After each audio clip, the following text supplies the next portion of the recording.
ஆலயத்தில் நாம் நுழைகையிலே புது நினைவுகள் எழுகின்றன.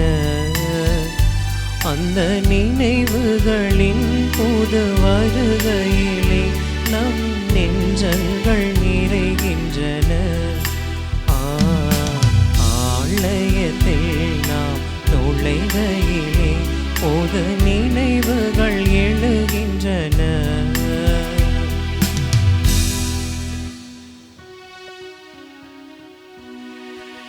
தந்தை மகன் தூயாவியானவரின் பெயராலே ஆமென். நம் தந்தையாகிய கடவுளிடமிருந்தும் ஆண்டவராகிய இயேசு கிறிஸ்துவிடமிருந்தும் அருளும் அமைதியும் உங்களோடு என்றும் இருப்பதாக. உம் ஆன்மாவோடும் இருப்பதாக. ஆண்டவர் இயேசுவில் பிரியமானவர்களே, இயேசுவின் நாமத்திலேயே உங்களை வாழ்த்தி இத்திருப்பலிக்கு அன்போடு வரவேற்கிறேன். அவருடைய நிறைவிலிருந்து நாம் யாவரும் பெற்றுக்கொண்டோம் என்கிற வார்த்தையை யோவான் நற்செய்தியில் நாம் வாசிக்கிறோம். இன்றைய நாளில் கடவுள் கொடுக்கிற ஒரு அற்புதமான அழைப்பு, நாம் நிறைவுள்ளவராய் இருக்கிற தந்தையையும் தன்னையே நமக்காக வெறுமையாக்கிய இயேசுவையும் ஒன்றும் இல்லாத சூழலிலும் எருசலேம் திரு அவைக்கு கொடுப்பதில் மகிழ்ந்த மாசிதோனிய திரு அவையையும் நாம் பார்த்து கற்றுக்கொள்ள வேண்டும் என்பதுதான். ஆகவே இத்திருப்பள்ளியில் இறை வார்த்தை நமக்கு கொடுக்கும் தூண்டுதலை நாம் உணர்ந்து அதன்படி வாழ தேவையான பலனை நாம் மன்றாடுவோம். இந்த தூய மறைபொருளை நாம் தகுதியோடு ஒப்புக் கொடுக்க தடையாக இருக்கும் நம்முடைய பலவீனங்களை ஏற்றுக்கொள்வோம்.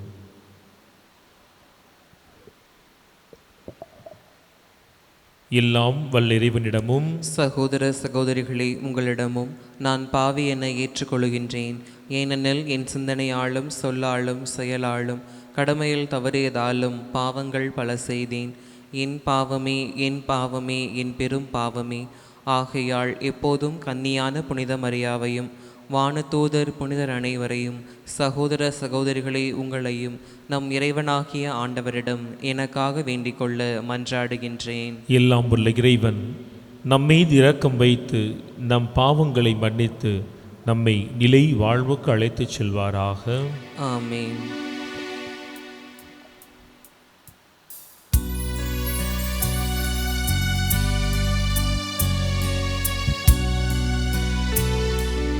ஆண்டவரே இரக்கமாயிரும். ஆண்டவரே இரக்கமாயிரும். கிறிஸ்துவே இரக்கமாயிரும். கிறிஸ்துவே இரக்கமாயிரும். ஆண்டவரே இரக்கமாயிரும். ஆண்டவரே இரக்கமாயிரும். மன்றாடுவோமாக.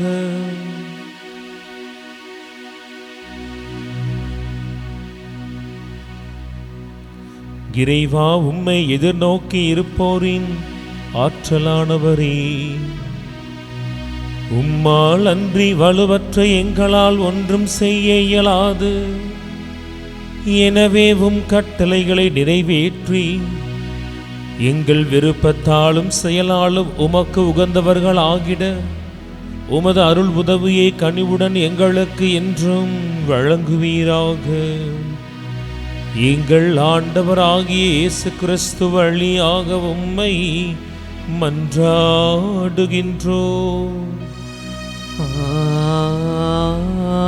ஆமென். கொரிந்தியருக்கு எழுதிய 2ஆம் திருமுகத்திலிருந்து வாசகம். அதிகாரம் 8, இறைவசனங்கள் 1 to 9 முடிய. சகோதர சகோதரிகளே, மாசிதோனியா திருச்சபைகளுக்கு கடவுள் கொடுத்த அருளை பற்றி உங்களுக்கு தெரியப்படுத்த விரும்புகிறோம். அவர்களுக்கு ஏற்பட்ட இன்னல்களால் கடுமையாக சோதிக்கப்பட்ட போதும் அவர்கள் எப்போதும் மகிழ்ச்சி நிறைந்தவர்களாய் இருந்தார்கள். அவர்கள் வறுமையில் மூழ்கியிருந்தாலும் வல்லன்மையோடு வாரி வழங்கினார்கள். அவர்கள் தங்களால் இயன்ற அளவுக்கு தாங்களாகவே கொடுத்தார்கள். ஏன் அளவுக்கு மீறியே கொடுத்தார்கள். இதற்கு நானே சாட்சி. இறைமக்களுக்கு செய்யும் அறப்பணியில் பங்கு பெறும் பேறு தங்களுக்கும் அளிக்கப்பட வேண்டும் என மிகவும் வருந்தி கேட்டுக்கொண்டார்கள். நாங்கள் எதிர்பார்த்ததற்கு மேலாக அவர்கள் தங்களை முதன்மையாக ஆண்டவருக்கு அர்ப்பணித்தார்கள். நாங்கள் கடவுளின் திருவுளப்படி செயல்படுவதால் எங்களுக்கும் தங்களை அர்ப்பணித்தார்கள்.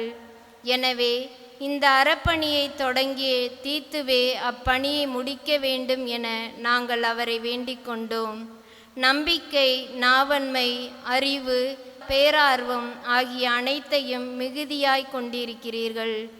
எங்கள் மேல் நீங்கள் கொண்டுள்ள அன்பு பெருகி கொண்டு வருகிறது. அதுபோல் இந்த அறப்பணியிலும் நீங்கள் முழுமையாய் ஈடுபட வேண்டும். நான் இதை உங்களுக்கு ஒரு கட்டளையாக சொல்லவில்லை.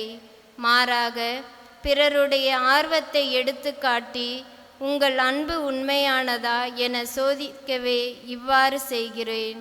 நம் ஆண்டவர் இயேசு கிறிஸ்துவின் அருள் செயலை அறிந்திருக்கிறீர்களே. அவர் செல்வராயிருந்தும் உங்களுக்காக ஏழையானார். அவருடைய ஏழ்மையினால் நீங்கள் செல்வராகுமாறு இவ்வாறு செய்தார். ஆண்டவரின் அருள்வாக்கு. இறைவனுக்கு நன்றி. பதிலுரை பாடல். நீங்கள் அனைவரும் பாட வேண்டிய பல்லவி. என் நெஞ்சே நீ ஆண்டவரை போற்றிடு.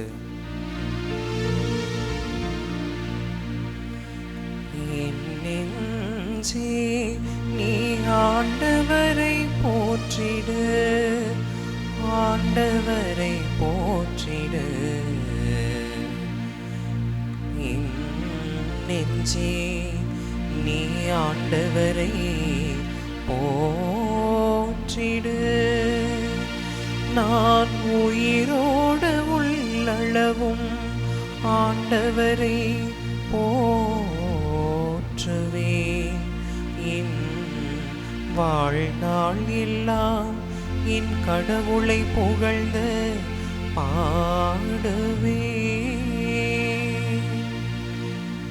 என் நெஞ்சே நீ ஆண்டவரை போற்றிடு, ஆண்டவரை போற்றிடு.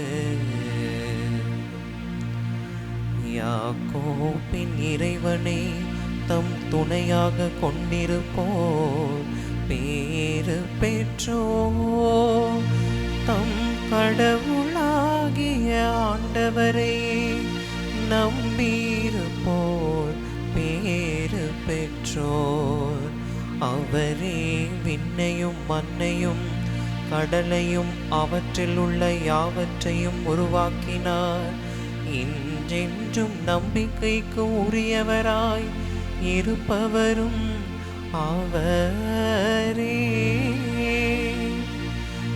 என் நெஞ்சே நீ ஆண்டவரை போற்றிடு, ஆண்டவரை போற்றிடு.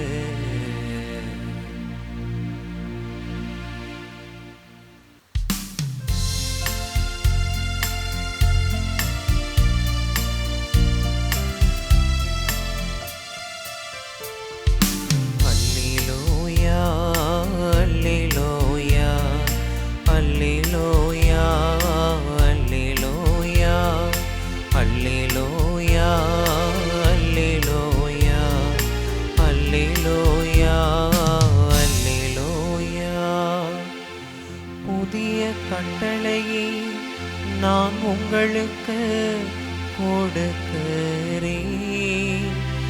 நான் உங்களிடம் அன்பு செலுத்தியது போல நீங்களும் ஒருவர் மற்றவரிடம் அன்பு செலுத்துங்கள் என்கிறார் ஆண்டவர்.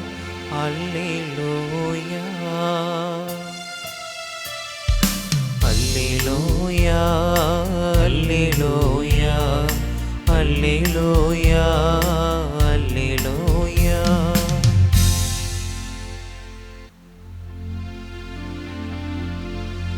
ஆண்டவர் உங்களோடு இருப்பாராக. உம்மான்மாவோடும் இருப்பாராக. மத்தேயு எழுதிய தூய நற்செய்தியிலிருந்து வாசகம். ஆண்டவரே, மாட்சி உமக்கே. அக்காலத்தில் இயேசு கூறியதாவது: உனக்கு அடுத்திருப்பவரிடம் அன்பு கூர்வாயாக, பகைவரிடம் வெறுப்பு கொள்வாயாக என கூறியிருப்பதை கேட்டிருக்கிறீர்கள். ஆனால் நான் உங்களுக்கு சொல்கிறேன், உங்கள் பகைவரிடமும் அன்பு கூறுங்கள், உங்களை துன்புறுத்துவோருக்காக இறைவனிடம் வேண்டுங்கள். இப்படி செய்வதால் நீங்கள் உங்கள் விண்ணகத் தந்தையின் மக்களாவீர்கள். ஏனெனில் அவர் நல்லோர் மேலும் தீயோர் மேலும் தம் கதிரவனை உதித்தெழச் செய்கிறார். நேர்மையுள்ளோர் மேலும் நேர்மையற்றோர் மேலும் மழை பெய்யச் செய்கிறார்.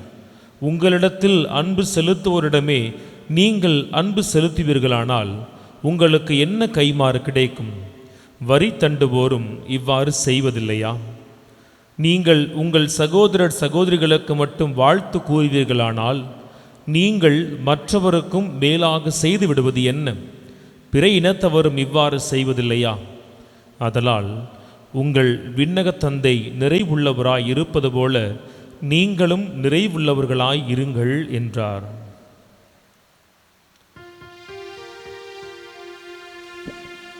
ஆண்டவரின் அருள்வாக்கு. கிறிஸ்துவே, உமக்கு புகழ். ஆண்டவர் இயேசு கிறிஸ்துவில் எனக்கு பிரியமானவர்களே, இன்றைய நாளினுடைய முதல் வாசகத்தையும் நற்செய்தி வாசகத்தையும் நாம் ஒன்றாக இணைத்து அதனுடைய பொருளை புரிந்து கொள்வதற்கு முன்னால் இந்த இரண்டு வாசகங்களுடைய பின்னணியை நாம் புரிந்து கொள்ளுகிற பொழுது, இந்த இரண்டு பகுதிகளையும் நாம் இணைக்கிற பொழுது இதனுடைய மையச் செய்தி இன்னும் தெளிவாய் நமக்கு புலப்படும்.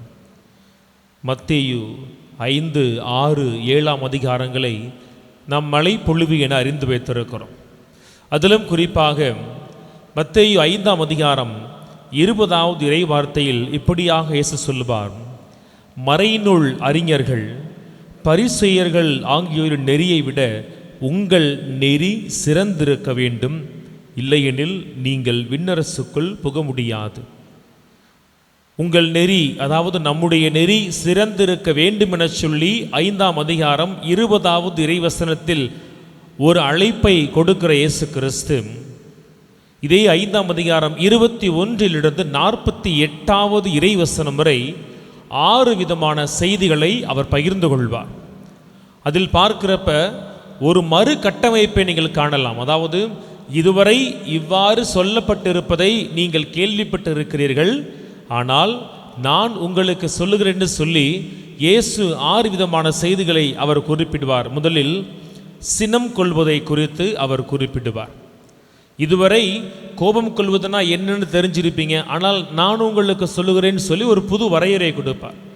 அதனைத் தொடர்ந்து விபச்சாரம் செய்வதை குறித்தும் தன் மனைவியை விலக்கி விடுவதை குறித்தும் அவர் பேசியிருப்பார். 4வது பொய் ஆணை இடுவதை குறித்து அவர் சொல்லியிருப்பார். 5வது பள்ளிக்கு பள்ளி வாங்குதலை குறித்து அவர் சொல்லி ஒரு மறு கட்டமைப்பை கொடுத்திருப்பார். இன்னைக்கு நாம் வாசிக்க கேட்ட நற்செய்தி பகுதி 6வது பகுதியான பகைவரிடத்தில் அன்பு செய்தல். இந்த 6 குறுஞ்செய்திகளையும் எடுத்து வாசிக்கிற பொழுது இதுவரை அவர்கள் கேட்ட செய்தி என்பது வேறு, இன்று இயேசு கொடுக்கிற அழைப்பு என்பது வேறு. குறிப்பாக லேவியர் 19-18 வாசிக்கிற பொழுது உனக்கு அடுத்து இருக்கிறவனை நீ உன்னை அன்பு செய்வது போல அன்பு செய் என்கிற செய்தி கொடுக்கப்பட்டிருக்கும். ஆனால் அங்கே இருக்காது உன் பகைவனை நீ வெறுன சொல்லி, அது பின்னைய வளர்ச்சி, பின்னைய இணைப்பு. இன்னைக்கு இயேசு என்ன சொல்லுகிறார்? உன் அடுத்து இருப்பவனை நீ உன்னை அன்பு செய்வது போல அன்பு செய்ய சொல்லிருப்பதை கேள்விப்பட்டிருப்ப, ஆனால் நான் சொல்லுகிறேன் உன் பகைவனையும் நீ அன்பு செய்யன்னு சொல்லி ஒரு புதிய ஒரு பாதையை திறந்து வைத்து இயேசு ஒரு அழைப்பை கொடுக்கிறார். இது நற்செய்தியினுடைய பின்னணி. முதல் வாசகத்துக்கு செல்கிற பொழுது அங்கே ஒரு அருமையான பின்னணி இருக்கு. அங்கே என்ன செய்கிறார்? கொரிந்திய சபைக்கு எழுதுகிற பவுல் வறுமையில் வாடுகிற எருசலேம் சபைக்கு உதவி செய்யுமாறு அவர்களை உற்சாகப்படுத்துகிறார். அப்படி உற்சாகப்படுத்துகிற பொழுது அவர் ஏற்கனவே வறுமையில் இருந்தாலும் கூட தங்கள் வறுமையை கடந்து மனமுவந்து உதவி செய்கிற மாசிதோனிய மக்களை கொரிந்து மக்களுக்கு உதாரணமாய் காண்பித்து பாருங்களே, அவர்கள் தங்கள் வறுமையிலும் கூட மனமுவந்து வேதனைப்படுகிற எருசலேம் சபைக்கு செய்கிறார்கள், நீங்களும் செய்ய வேண்டும் என சொல்லி அவர் சொல்வதுதான் இன்றைய முதல் வாசகத்தினுடைய பின்னணி. இதுதான் 2 வாசகங்களுடைய பின்னணியாக இருக்கிறது. இந்த 2 வாசகத்தையும் நாம் இணைத்து எப்படி பொருள் கொள்ள முடியும்? முதல் செய்தி என்னன்னு சொன்னால், தந்தை நிறை உள்ளவராய் இருக்கிறார் அப்படின்னு நற்செய்தி சொல்லும். முதல் வாசகம் சொல்லும், இயேசு தன்னை ஏழையாக்குகிறார். நம்முடைய விண்ணக தந்தை அவர் எல்லாம் கொண்டிருப்பவராய் இருக்கிறார். ஆனால் இயேசுவை பாருங்கள், அவர் எல்லாவற்றையும் இழப்பவராய் இருக்கிறார். எல்லாவற்றையும் கொண்டிருக்கிற அந்த விண்ணக தந்தையினுடைய இயல்பு எப்படி இருக்கு? அவர் முகம் பார்க்காமல், ஒருவருடைய குற்ற பின்னணியை நோக்காமல், நல்லோர் மேலும் தீயோர் மேலும் தம் களஞ்சியத்திலிருந்து அவர் கதிரவனை உதிக்க செய்து மழை பொழிய செய்கிறார். அப்படி ஒரு நிறைவுள்ளவராய் விண்ணக தந்தை. இயேசுவை பாருங்களே, அவர் யோவானிலே வாசிப்பது போல கடவுள் நிலையில் இருந்தாலும் கூட கெனோட்டிக் லவ்னு சொல்லுகிறாங்க, தன்னை வெறுமையாக்குகிற அந்த அன்பிற்கு தன்னை உட்படுத்தி அவர் ஏழையாகிறார். அப்பாவும் பையனும் 2 பக்கத்தில் இருந்தாலும் அவர்கள் வெவ்வேறாய் இருக்கிறார்கள், வெவ்வேறு தன்மையில் உயர்ந்து இருக்கிறார்கள்.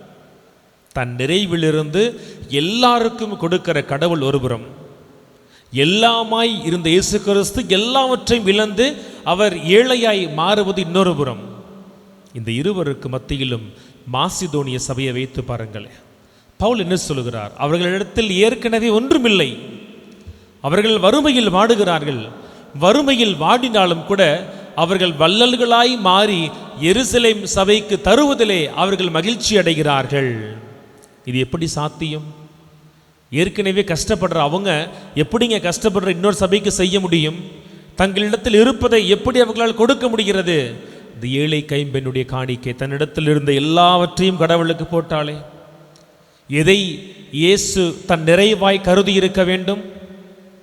கடவுளோடு இருப்பதையா, அந்த நிலையை பற்றி பிடித்து கொண்டிருப்பதையா? இல்லை, அவருக்கு தெரியும், நான் என்னை ஒன்றுமில்லாமல் வெறுமையாக்கினாலும் கூட நிறைவுள்ளவராய் இருக்கிற என் தந்தை அவருடைய நிறைவிலிருந்து என் வெறுமையை அவர் நிறைவு செய்வார்.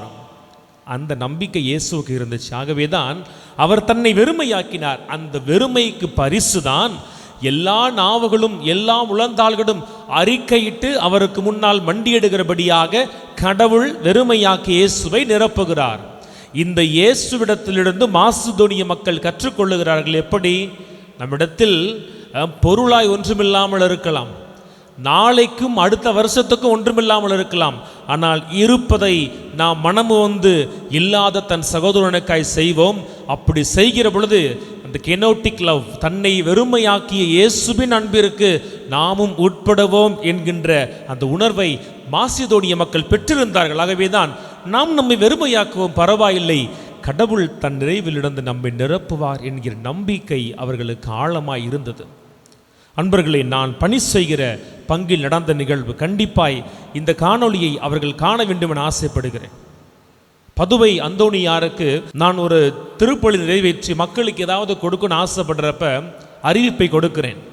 அறிவிப்பு கொடுத்த உடனே என்னுடைய ஃபோன் ஜிபேல ஒரு குறிப்பிட்ட தொகை வந்து சேருது.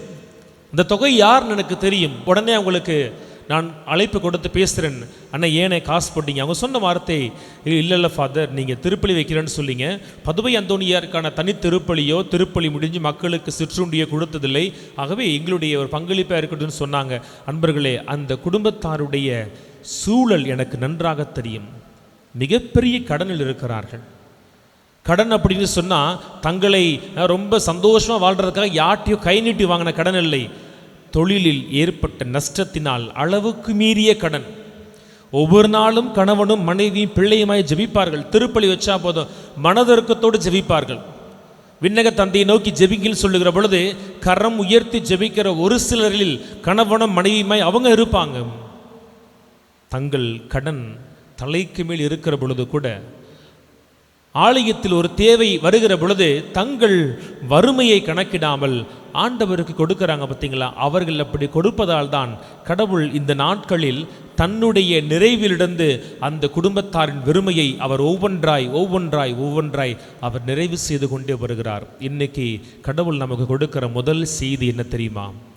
நமக்கு வாய்ப்பு இருக்கிற பொழுது, பிறருக்காய் நம்மை வெறுமையாக்குவதற்கான சூழல் அமைகிற பொழுது, நாம் இயேசுவை போல, மாசிதோனிய மக்களைப் போல நாம் மனமுவந்து கொடுத்தோம்னு சொன்னாம், நிறைவுள்ளவராய் இருக்கிற தந்தை நம் குறைகளை, நம் வெறுமையை அவர் நிறைவாக்குவார் என்பது முதல் செய்தி. இரண்டாவது செய்தி என்ன? இயேசு கொடுக்கிற ஒரு கடினமான ஒரு அழைப்பு. நம்மை வெறுமையாக்குவது மிக எளிது, ஏனெனில் ஒரு நம்பிக்கை இருக்கு, கடவுள் நிறைவாக்குவார். ஆனால் நம்முடைய ஈகோவை கடப்பது என்பது அது ரொம்ப கடினம். இன்னைக்கு இவர் என்ன செய்கிறார்? உன்னை அன்பு செய்கிறவனை அன்பு செய் என்கிற பழைய ஏற்பாட்டு செய்தியை அவர் மீண்டும் கொடுக்கவில்லை. அவர் எப்படி சொல்லுகிறார்? மத்தேயு 5:20 உங்கள் நெறி சிறந்ததாய் இருக்க வேண்டும் சொல்லிட்டு சொல்லுவார். உன்னை அன்பு செய்கிறவனை நீ அன்பு செய்தால் என்ன சிறப்பு இருக்கிறது? வரி தண்டுபவன், நீ யாரை பாவின்னு சொல்லுகிறையோ அவனும் அந்த அன்பை கொடுக்கிறானே தன்னை அன்பு செய்கிறவனுக்கு. உனக்கு கொடுப்பவனுக்கே நீ திருப்பி கொடுப்பதனால் என்ன பெருசா வந்துட போது? நீ யாரை பிற இனத்தான்னு சொல்லி தள்ளி வைக்கிறியோ அந்த பிற இனத்தான் அப்படிப்பட்ட அன்பை செய்கிறானே, தனக்கு கொடுத்தால் மீண்டும் வரும் என்று சொல்லி கொடுக்கிறானே. உன்னை அன்பு செய்பவனையே நீனும் அன்பு செய்தால் நீ வரி தண்டுபவனை விட, பாவியை விட, பரிசையனை விட, பிற இனத்தானை விட எந்த விதத்திலும் உயர்ந்தவன் இல்லை. நீ உயர்ந்தவனாய் இருக்க வேண்டுமா? நீ எப்படி இருக்கணும்? உன்னுடைய நெறி எல்லாரையும் விட சிறந்ததாய் இருக்க வேண்டும் என்று சொல்லி, அதற்கு இன்னைக்கு இயேசு கொடுக்கிற செய்தி, தன் தந்தையை அவர் காண்பிக்கிறார். தன் தந்தையை காண்பிக்கிறார். தந்தை எப்படி அன்பு செய்கிறார்னு பாருங்கள். அந்த தந்தை எல்லோரையும் அன்பு செய்கிறார். அவர் எல்லோரையும் அன்பு செய்கிறார். நல்லவங்களுக்கு ஒரு விதமான உலகத்தையும், கெட்டவங்களுக்கு ஒரு உலகத்தையும் கொடுக்கவில்லை. இந்த உலகில் எதுவெல்லாம் பொதுவாய் இருக்கிறதோ அத்துணை இயற்கை வளங்களையும் ஒவ்வொரு நாளும் அந்த வானக தந்தை எல்லாருக்கும் கொடுக்கிறாரே, அது சாத்தியமா? நம்முடைய தனிப்பட்ட வாழ்க்கை எண்ணி பார்க்கிற பொழுது கண்டிப்பாய் மறையுரை கேட்கிற உங்களுக்கும் வைக்கிற எனக்கும் மிகப்பெரிய சவாலானது தானே. நம்மை வெறுக்கிறவர்களை முகமெடுத்து பார்ப்பது நம்மால் இயலாத காரியம். புறங்கூறியவர்களை ஏற்றுக்கொள்வது மிக மிக முடியாத காரியம். நீ நல்லாவே இருக்க மாட்டேன்னு சொல்லுகிற பார்த்து நீ நல்லா இருப்பன்னு மனசார சொல்வது மிக கடினமான காரியம். ஆனால் இன்னைக்கு இயேசு தன் தந்தையை ஒரு முன்மாதிரியாய் கொடுக்கிறார். பாருங்களேன், தன்னை ஏற்றுக்கொள்ளாதவர்களை, தன்னை வெறுக்கிறவர்களை, தனக்கு முதுகை காண்பிக்கிறவர்களை கூட கடவுள் வெறுக்கவில்லை. அவர் நிறைவுள்ளவர். அவர் எல்லோரையும் சமமாய் நடத்துகிறார். தன் அன்பின் தராசில் எல்லோருக்கும் ஒரே அளவாய் அளந்து கொடுக்கிறார் என்று சொல்லி தன் தந்தையை அவர் ஒரு முன் உதாரணமாய் கொடுக்கிறார். இதை நம்மால் செய்ய முடியுமா? போதிக்கிற இயேசு எப்படி இருந்தார்? லூக்கா 23:34 வாசிக்கிறோமே. தன்னை சிலுவையில் அறைகிற அந்த பகைவர்களுக்கு என்ன செய்தார்? தந்தையிடத்தில் இவர்களை மன்னியுன்னு சொன்னார்.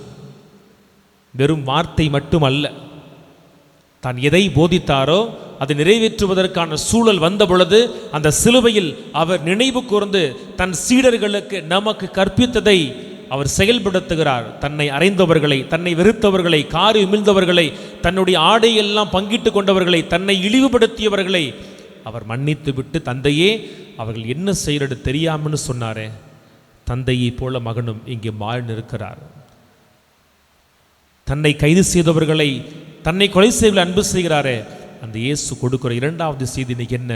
நம்மால் பகைவர்களை அன்பு செய்ய முடியுமா என்பது தான். வெளியில் சென்று அன்பு செய்வது அது வெகு சிலருக்கு வருவது நண்பர்களே.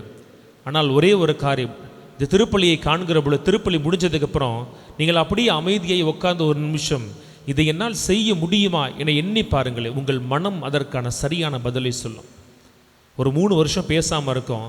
இன்றைக்கி திருப்பலியில் இப்படி ஃபாதர் மறையூரில் சொன்னாரே, தந்தை எப்படி இருக்கிறார், மகன் எப்படி இருக்கிறார்னு சொல்லி, மாசிதோனிய மக்கள் பேரில் எப்படி இருக்கிறாங்கன்னு சொல்லி சொல்லுகிறாரே, நம்மளால் அந்த 3 வருஷம் பேசாமல் இருக்க குடும்பத்தோடு போய் முகம் எடுத்து பார்க்க முடியுமா?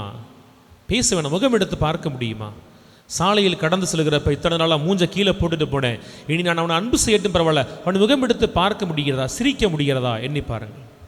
ஆலயத்திற்கு போகிறப்ப அவன் எங்கே உட்காருவான்னு தெரிஞ்சு அந்த இடத்துல உட்காராம தள்ளி போய் உட்காரனே, ஏன் பூசையில் அவனை பார்த்தா அவனுக்கு சமாதானம் சொல்லணும்னு சொல்லி எத்தனையோ தடவை விலகி போயிருக்கிறேனே, குறைந்து வச்சும் திருப்பலியில் அவனிடத்தில் சமாதானத்தை சொல்லுவதற்காய் அங்கே போய் என்னால் உட்கார முடிகிறதா எண்ணி பாருங்கள். இவை எல்லாம் மிக மிக மிக மிக சவாலானது. இயேசு கொடுத்த செய்தி, அந்த சவாலை தான் அவர் வாழ்ந்து காண்பித்தார். அந்த சவாலை தான் ஒவ்வொரு நாளும் நம்முடைய விண்ணக தந்தை வாழ்ந்து காட்டி கொண்டு இருக்கிறார். நம்மால் வாழ முடிகிறதா எண்ணி பார்ப்போம். இந்த 2 செய்தி, நிறைவுள்ளவராய் இருக்கிற தந்தையையும் வெறுமையாக்கிய இயேசுவையும் நாம் நம்முடைய வாழ்க்கையில் நகலெடுக்க முயல்கிற பொழுது நம்முடைய வெறுமையில் கடவுள் தன் நிறைவை காட்டுவார், நம்முடைய மன்னிப்பில் கடவுள் தன் இரக்கத்தை காண்பிப்பார். அப்படி நிறைவை இரக்கத்தை பெறுகிற குடும்பமாய் நபர்களாய் நாம் மாற இத்திருப்பலியில் வரம் வேண்டுவோம். ஆமீன்.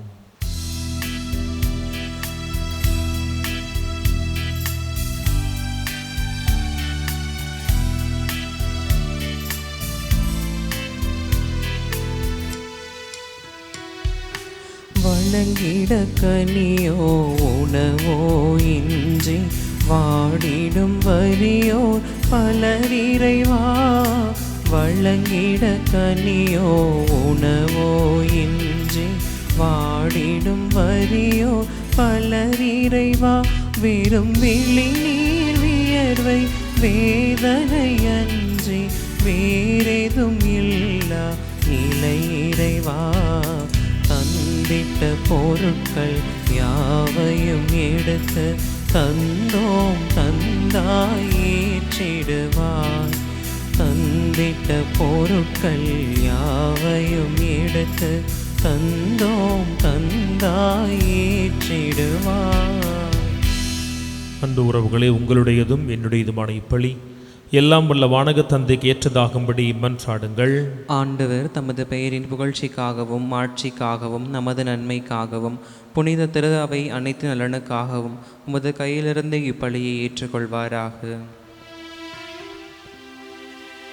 இறைவா, நாங்கள் ஒப்புக்கொடுக்கும் இந்த அப்பரச காணிக்கைகள் எங்களுக்கு ஊட்டமளிக்கும் உணவாகவும் எங்களை புதுப்பிக்கும் அருள் அடையாளமாகவும் மாற செய்கின்றீர்.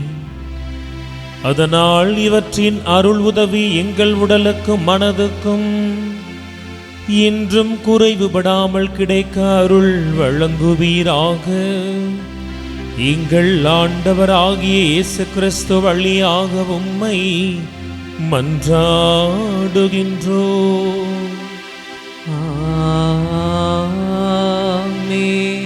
ஆண்டவர் உங்களோடு இருப்பாராக. உம்மான்மாவோடும் இருப்பாராக. இதயங்களை மேலே எழுப்புங்கள், ஆண்டவரிடம் எழுப்பியுள்ளோம். நம் இறைவனாகிய ஆண்டவருக்கு நன்றி பாடுவோம். அது தகுதியும் நீதியும் ஆனதே.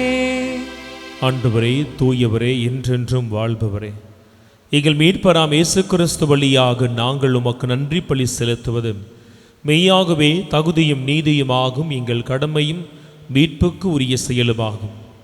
உம்முடைய அன்பு திருமகன் வழியாக நீர் மனித இனங்களை படைத்தது போல மிகுந்த கனிவிரக்கத்தால் அவற்றை புதுப்பிக்கவும் திருவுளமானீர். ஆகவே படைப்புகள் அனைத்தும் உமக்கு பணிபுரிகின்றன. மீட்பு அடைந்தோர் அனைவரும் உம்மை ஏற்றவாறு புகழ்கின்றனர். உம்முடைய புனிதர்களும் ஒரே இதயத்தோராய் உம்மை போற்றுகின்றனர். எனவே வானத்துதர் அனைவரோடும் சேர்ந்து நாங்கள் உம்மை கொண்டாடி மகிழ்வுடன் அறிக்கையிட்டு சொல்வதாவது: தூயவர் தூயவர் தூயவர், வான்படைகளின் கடவுளாம் ஆண்டவர். விண்ணகமும் மன்னகமும் உமது மாட்சியால் நிறைந்துள்ளன. உன்னதங்களிலே ஓசன்னா. ஆண்டவர் பெயரால் வருகிறவர் ஆசி பெற்றவர். உன்னதங்களிலே ஓசன்னா. ஆண்டவரே, நீர் மெய்யாகவே தூயவர், தூய்மை அனைத்துக்கும் ஊற்றும். ஆகவே உம்முடைய ஆவியை பொழிந்து இக்காணிக்கைகளை தூய்மைப்படுத்த வேண்டுகிறோம். இவ்வாறு எங்கள் ஆண்டவர் இயேசு கிறிஸ்துவின் உடலும் இரத்தமுமாக எங்களுக்கு இவை மாறுபனவாகும். அவர் பாடுபட உள்ளம் கனிந்து தம்மை கையளித்த போதும் அப்பத்தை எடுத்து நன்றி செலுத்தி அதை பிட்டு தம் சீடர்களுக்கு வழங்கியவர் கூறியதாவது: அனைவரும் இதிலிருந்து பெற்று உண்ணுங்கள், ஏனெனில் இது உங்களுக்காக கையளிக்கப்படும் என் உடல்.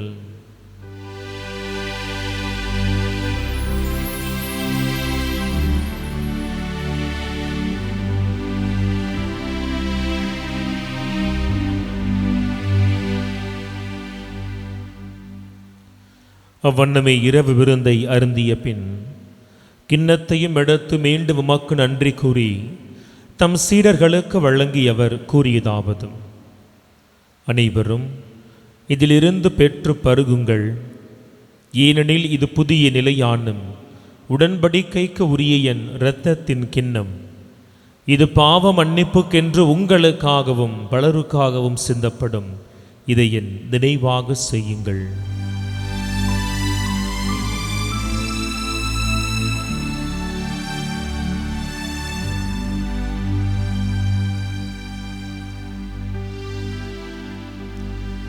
நம்பிக்கையின் மறைபொருள். ஆண்டவரே, நீர் வருமளவும் உமது இறப்பினை அறிக்கையிடுகின்றோம், உமது உயிர்ப்பினையும்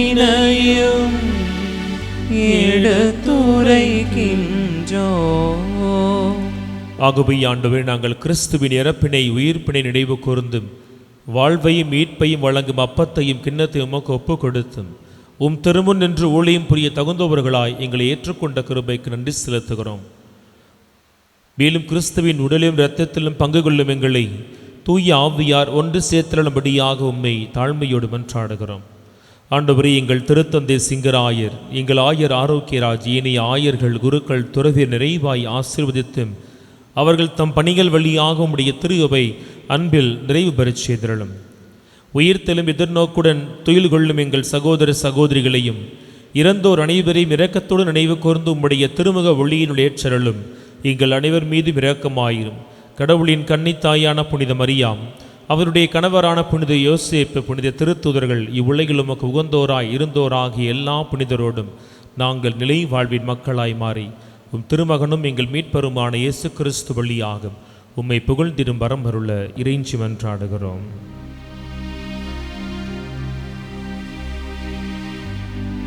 இவர் வழியாக, இவரோடு, இவரில்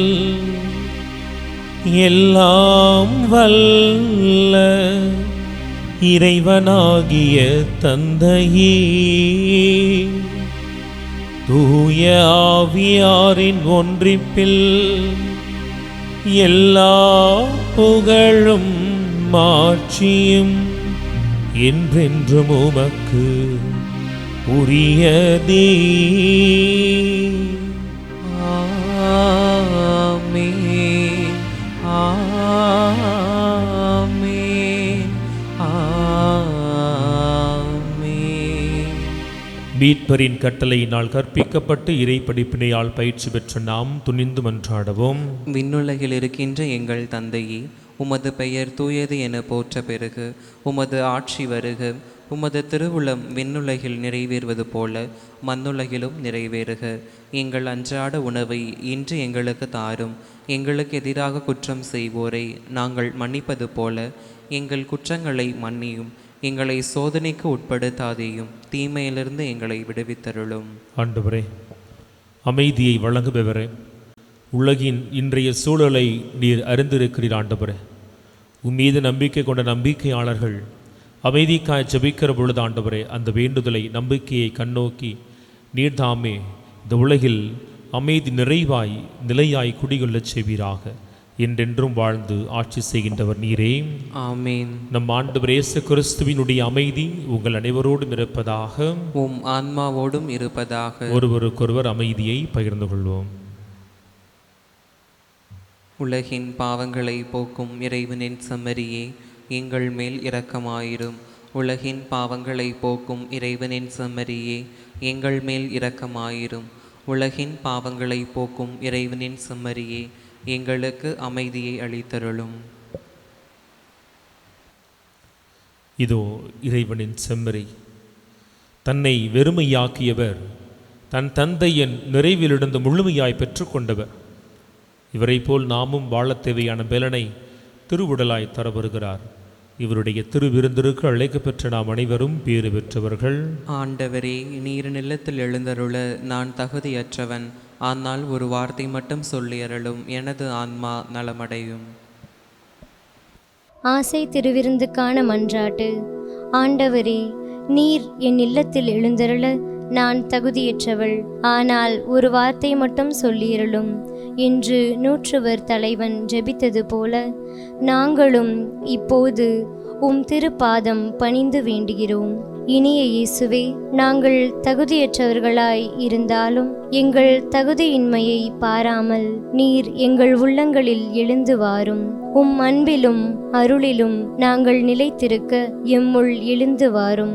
நன்மை செய்வதில் ஆர்வமுள்ளவர்களாய் தீமைகள் அனைத்திலிருந்தும் விடுதலை பெற்றவர்களாய் வாழவும் எங்களை வழிநடத்த வாரும். எல்லா நலன்களாலும் வளங்களாலும் எங்களை நிரப்ப வாரும். ஆமேன். அன்பு உறவுகளே, நிறைவுள்ள தந்தையையும் தன்னை ஏழ்மையாக்கிய இயேசுவையும் குறித்து நாம் இன்றைய நாளில் கேட்டிருக்கிறோம். கடவுளுக்காய் நம்மை ஏழையாக்குகிற பொழுது இயேசுவை நிறைவுபடுத்திய அதே கடவுள் நம்மையும் நிறைவு செய்வார். மனமுவந்து கொடுக்கிற பொழுது கடவுள் நம்மையும் நிரப்புவார். மனமுவந்து நாம் மன்னிப்பதை ஒரு புதிய பாதையாய் தேர்ந்தெடுக்கிற பொழுது கடவுள் அதையும் கருணையோடு கண்ணோக்குவார். இதை வாழ தேவையான பலனை இந்த பாடல் இறைவேண்டல் வழியாக நாம் தந்தையிடத்தில் இறைஞ்சுவோம்.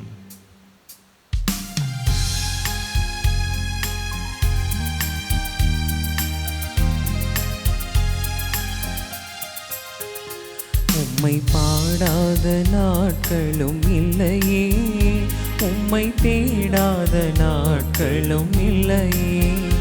உம்மை பாடாத நாட்களும் இல்லையே, உம்மை தேடாத நாட்களும் இல்லையே. உம்மை பாடாத நாட்களும் இல்லையே, உம்மை தேடாத நாட்களும் இல்லையே. உம்மை அல்லாமல் யாரை நான் நேசிப்பேன்? உமக்காக அல்லாமல் யாருக்காக வாழுவேன்? உம்மை அல்லாமல் யாரை நான் நேசிப்பேன்? உமக்காக அல்லாமல் யாருக்காக வாழுவேன்? நம்புங்கப்பா உந்தன் பிள்ளையே, நம்புங்கப்பா உந்தன் பிள்ளையே, நம்புங்கப்பா உந்தன் பிள்ளையே, நம்புங்கப்பா உந்தன் பிள்ளையே. உம்மை பாடாத நாட்களும் இல்லையே, உம்மை தேடாத நாட்களும் இல்லையே. உம்மை பாடாத நாட்களும் இல்லையே, உம்மை தேடாத நாட்களும் இல்லையே. அன்பின் ஆண்டவரே, ஒரு அற்புதமான செய்தியை கொடுத்திருக்கிறீர் ஆண்டவர், நன்றி செலுத்துகிறோம். ஆண்டவரை, யாரெல்லாம் உமக்காய் இழக்கிறார்களோ அவர்கள் அந்த இழப்பிலேயே ஒன்றுமில்லாமல் அவர்கள் மறைந்து போவதில்லை. ஆண்டவரே, தன்னை இழந்த இயேசு, ஏழையான இயேசுவை நீர் உம்முடைய நிறைவிலிருந்து நிரப்பினீரே. தாங்கள் ஏழ்மையில் இருந்தாலும் தங்களை விட ஏழ்மையில் இருந்த ஜெருசலேம் திருவைக்கு உதவிய மாசிதோனிய மக்களை ஆண்டவரே முன் உதாரணமாய் உயர்த்தி வைத்திருக்கிற நன்றி செலுத்துகிறோம். உயர்த்தப்பட்ட இயேசுவை போல மாசிதோனிய சமூகமும் கண்டிப்பாய் உம்மால் வரலாற்றின் பாதைகளில் உயர்த்தப்பட்டிருக்கும் என்பதை நாங்கள் உறுதியாக நம்புகிறோம். ஆண்டவரே, நாங்கள் கேட்ட வார்த்தைகள் எங்களுக்குள் தூண்டுதலை கொடுக்கட்டும். ஆண்டவரே, நாங்கள் மனமுவந்து கொடுக்கிற பொழுது இழப்பதை காண்கிற கடவுள் தாமே இந்த இழப்பினால் ஏற்பட்ட வெற்றிடத்தை அவர் தன் ஆசீரால் நிரப்புவார் என்ற இந்த செய்தி எங்களையும் ஆண்டவரே பிறருக்காய் இழப்பதில் மனமுவந்து நாங்கள் இழப்பதில் ஒரு தூண்டுதலை கொடுக்கட்டும். ஆண்டவரே, அன்பு செய்பவரே, அன்பு செய்வதால் என்ன பலன்? எங்கள் நெறி ஏனைய மக்களுடைய நெறிகளை விட சிறந்ததாக இருக்க வேண்டும் என சொல்லி அப்பா உம்மை நீர் நல்லோர் தீயருன பார்க்காமல் எல்லாருக்கும் சமமாய் பங்கிட்டு கொடுப்பது போல ஆண்டவரே, ஆண்டவர் இந்த தராசில் நல்லவரையும் ஆண்டவரை தீயவரையும் ஒரே விதமாய் இரக்கத்தை நிமித்தமாய் அன்பு செய்வது போல ஆண்டவரே, எங்களை அன்பு செய்வர்களையும் கடந்து ஆண்டவரே, எங்களை வெறுக்கிறவர்கள், எங்களை நேசிக்காதவர்கள், எங்கள் நலனில் அக்கறை கொள்ளாதவர்கள், நாங்கள் வீழ்ந்து மடிந்து போக வேண்டும் என சொல்லி ஒவ்வொரு நாளும் கனவு காண்கிறவர்கள், ஆண்டவரை என் கண்ணீருக்கு காரணமானவர்கள், என்னை மனவேதனைக்கு உட்படுத்தியவர்கள், என் அன்பை இத்தனை ஆண்டுகளாய் அனுபவித்த ஆண்டவரே, ஒரு நாள் என் அன்பை தூக்கி எறிந்து போட்ட ஆண்டவரே, என் மனதில் காயத்தை கொடுத்தவர்களை நான் மனதார மன்னிக்க வேண்டும் ஆண்டவரே. நான் மனதார ஏற்றுக்கொள்ள வேண்டும் ஆண்டவரே. அந்த பரந்த உள்ளத்தை எனக்கு கொடுத்த ஆண்டவரே, நான் பிறரை மன்னிப்பதன் வழியாக உம்முடைய கரங்களினால் மன்னிப்பை பெற்று ஆண்டவரே, நிறைவுள்ள பிள்ளையாய் மகிழ்வான பிள்ளையாய் வாழ்கிற பாக்கியத்தை எனக்கு நீர் தாரும் ஆண்டவரே.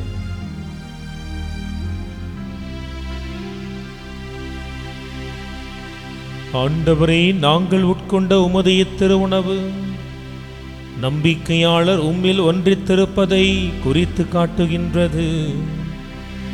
அதுபோல உமது திரு அவையிலும் ஒற்றுமையை அது என்னாலும் விளைவிப்பதாக எங்கள் ஆண்டவராகிய இயேசு கிறிஸ்து வழியாக உம்மை மன்றாடுகின்றோம்.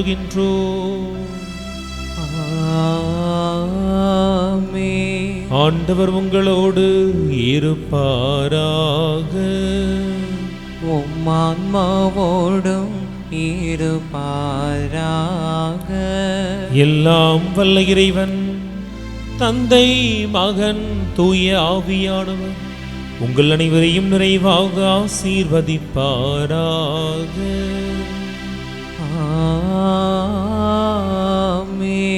சென்று வாருங்கள், திருப்பலி நிறைவேறிற்று. இறைவனுக்கு நன்றி.